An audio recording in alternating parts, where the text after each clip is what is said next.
సిద్ధి ఒక్కటే, మీరు బాగుపడాలి, మీ తలరాతలు మారాలి అనంటే చదువు ఒక్కటే పరిష్కారం. అందుకే young India integrated residential schools SC ST BC minority పిల్లల్ని ప్రతి నియోజకవర్గంలో 200 కోట్ల రూపాయలతో ఈరోజు డైట్ ఛార్జెస్ కానీ కాస్మెటిక్ ఛార్జెస్ కానీ పెంచి విద్య ఒక్కటే మీ జీవితంలో మార్పు తీసుకొస్తుంది, మీ తలరాతలు మారుస్తుంది.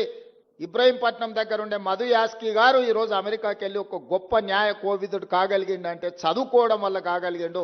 బట్టి విక్రమార్క గారు ఉప ముఖ్యమంత్రి అయిందంటే చదువుకోవడంతోనే అయిండు. పెద్దలు కేశవరావు గారు మాకందరికీ ఆదర్శప్రాయుడు అయిందంటే చదువుకోవడం వల్ల అయ్యిండు. ఈరోజు పొన్నం ప్రభాకర్ మంత్రి అయిందంటే చదువుకోవడం వల్ల అయ్యిండు. ఇక్కడున్న యువకులకు నా సూచన ఒక్కటే, చదువు ఒక్కటే మన తలరాతను మారుస్తుంది. మీకు నాణ్యమైన చదివిచ్చి మీ అర్హత తగ్గ ఉద్యోగాన్ని ఇచ్చే బాధ్యత కాంగ్రెస్ ప్రభుత్వం తీసుకుంటుంది. ముఖ్యమంత్రిగా నేను తీసుకుంటా. మీరు మా కుటుంబ సభ్యులు. నేను ఎస్సీ వర్గీకరణ చేసినప్పుడు మా మాదిగ సోదరులు, మా మాదిగ బిడ్డ, మా మాదిగ సోదరుడు ఒకవేళ ముఖ్యమంత్రి ఉంటే మాకు ఎంత న్యాయం జరుగుద్దో, రేవంత్ అన్న ఉంటే కూడా మాకంత న్యాయం జరిగింది. 59 ఉపకులాలకు న్యాయం జరిగిందని మాదిగ సోదరులు వాళ్ళ సామాజిక వర్గంలో నన్ను సభ్యత్వం ఇచ్చింది. ఇవాళ సర్దార్ సర్వై పాపన్న విగ్రహమే కాదు, బలహీన వర్గాల కోసం ఒక మంచి పని చేస్తే గౌడ సోదరులలో కూడా మహేష్ గౌడ్ గారు నాకు సభ్యత్వం ఇచ్చాడు. సంతోషం.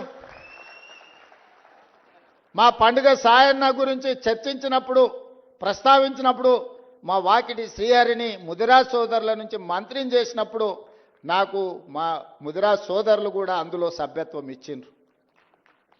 నేను ఎందుకు చెప్తున్నా అంటే నా బాధ్యత. రాహుల్ గాంధీ గారు ఏం కోరుకుంటున్నారో, ఈరోజు పిసిసి ప్రెసిడెంట్ కావచ్చు, మంత్రి కావచ్చు, క్యాంపెయిన్ కమిటీ చైర్మన్ కావచ్చు, పబ్లిక్ సర్వీస్ కమిషన్ చైర్మన్గా బుర్రా వెంకటేశంని ఐఏఎస్ చదివిండు కాబట్టి ఆయన వేయగలిగినాం.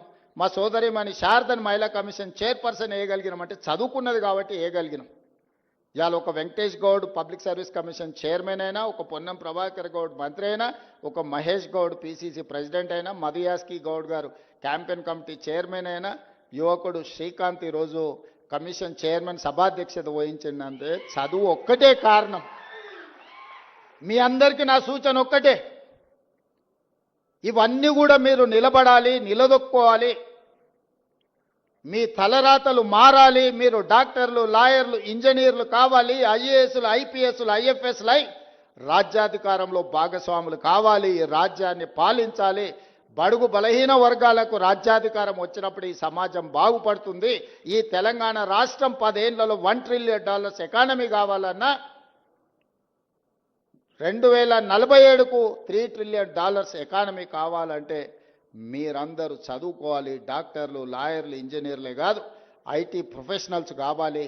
అప్పుడే ఈ రాష్ట్రం యొక్క ఆర్థిక వ్యవస్థ నిలదొక్కుంటుంది. రాష్ట్రం యొక్క ఆర్థిక వ్యవస్థ నిలదొక్కోవాలంటే మీరు చదువుకోవాలి.